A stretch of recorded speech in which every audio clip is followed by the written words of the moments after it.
ẹ bá ń kí Stella aya ABEBE pé ó kú ọdún o, pé ó kú ìyèdún o, kó ṣe púpọ̀ ọdún láyé.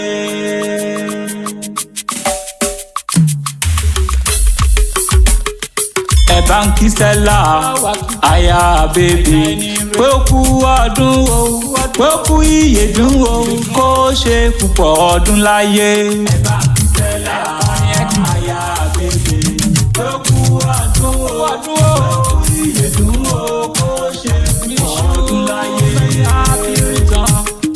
Àpáta dé, àpáta dé, àpáta pààrọ̀ ewì dé.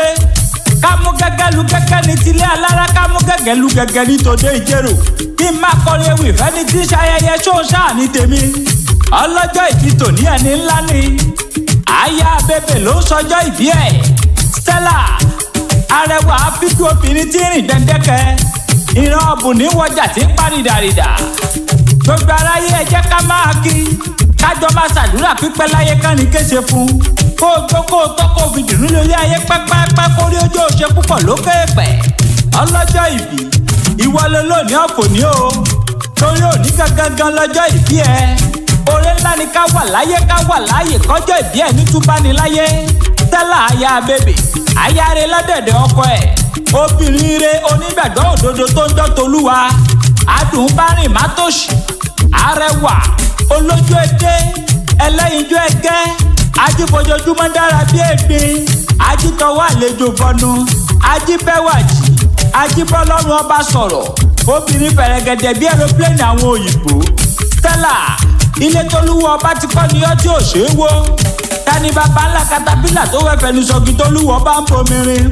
Ìwọ ti dọ́gba àjàrà. Tolódùmarè ọba kọ Bible of Angels sí. Èèyàn tó bá kú gìrì wọbẹ̀ yóò jìyà bọ̀. Aya Godwin ABEBE, mama Josie bọ̀bọ̀ kọ́sọ́bẹ̀ lálàáfíà ara. Ojúlówó nọ́ọ̀sì tó dáfẹ́. Adánláwọ̀ mi ní jọjọ bí ẹja tí ń gbénú omi. Gbogbo ẹ̀dẹ́ ènìyàn ẹ súnmọ́ mi síbí. Ẹ bá mi kó lórí obìnrin tó fi gbogbo ara ṣe kìkìdá ẹwà.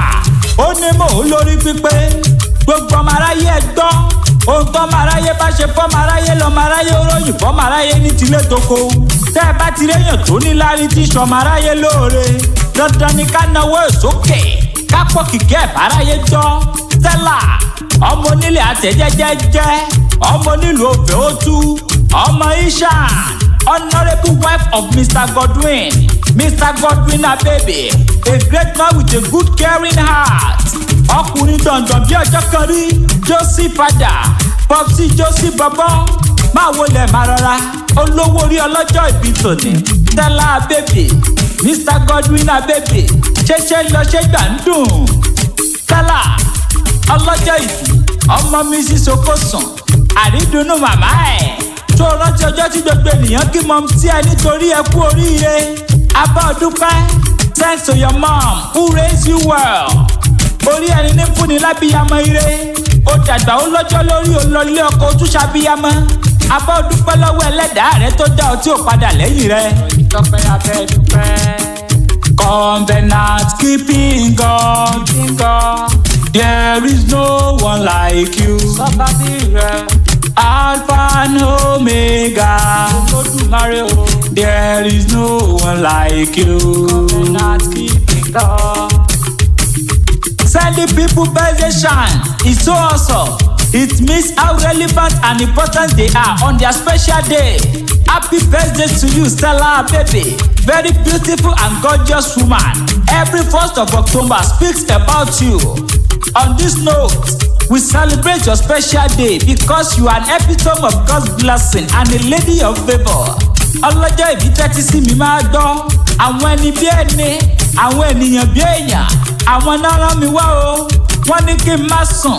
Wọ́n ní lónìí ọjọ́ ìbí Stella. Wọ́n ní kí n dẹ́nu dákẹ́ òwúlò. Ọlọ́jọ́ ìbí, iṣẹ́ tí àwọn ọ̀rẹ́ rẹ̀ rà pàtẹ́wì ni mò ń jẹ́.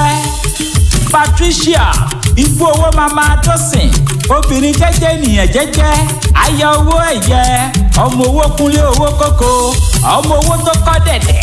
Òun pẹ̀lú ọmọ Táyọ̀ ọmọ Àìkúlọ́lá, mama Josiah, ìyálájẹ́ gbogbo Chicago.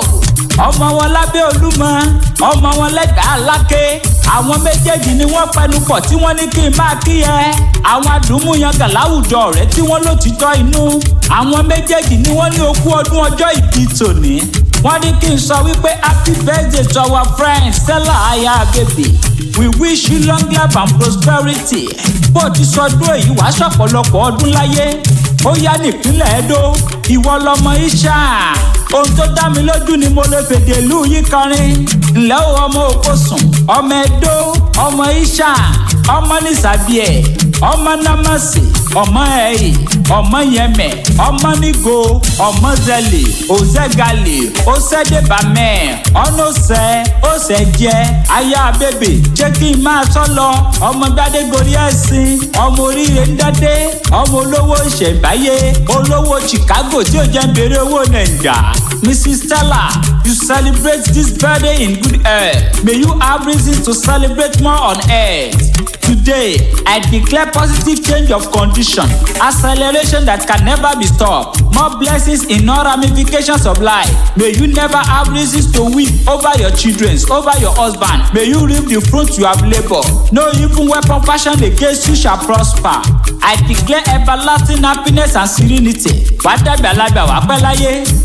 Àpáta pààrọ̀ ewì lèmi ń jẹ́. Tẹ́ ẹ bá lẹ́ni tó fẹ́ kàn sí mi ẹni kí wọ́n pè mí sórí nọ́mbà sáìdì tọ̀dọ̀ tèmi. Gbogbo apá ó dibi tá a forí mi sọlẹ̀ sí níbi ojúmọ́ ti mọ́dé gbogbo ilẹ̀ pílẹ̀. Ẹ bá ń kí Stella aya ABEBE. Ó kú ọdún o, ó kú ìyèdún o, kó ṣe púpọ̀ ọdún láyé. Ẹ bá ń kí Stella aya ABEBE. Ó kú ọdún o, ó kú ìyèdún o, kó ṣe púpọ̀ ọdún láyé. Ọdọọdún ni láṣọ lógúnlógún ìkànṣe lọ́tọ̀lọ́tọ̀ ó ní ẹjẹ́ kó o ṣe púpọ̀ lókè pẹ̀. Happy birthday to you aláyé ilé.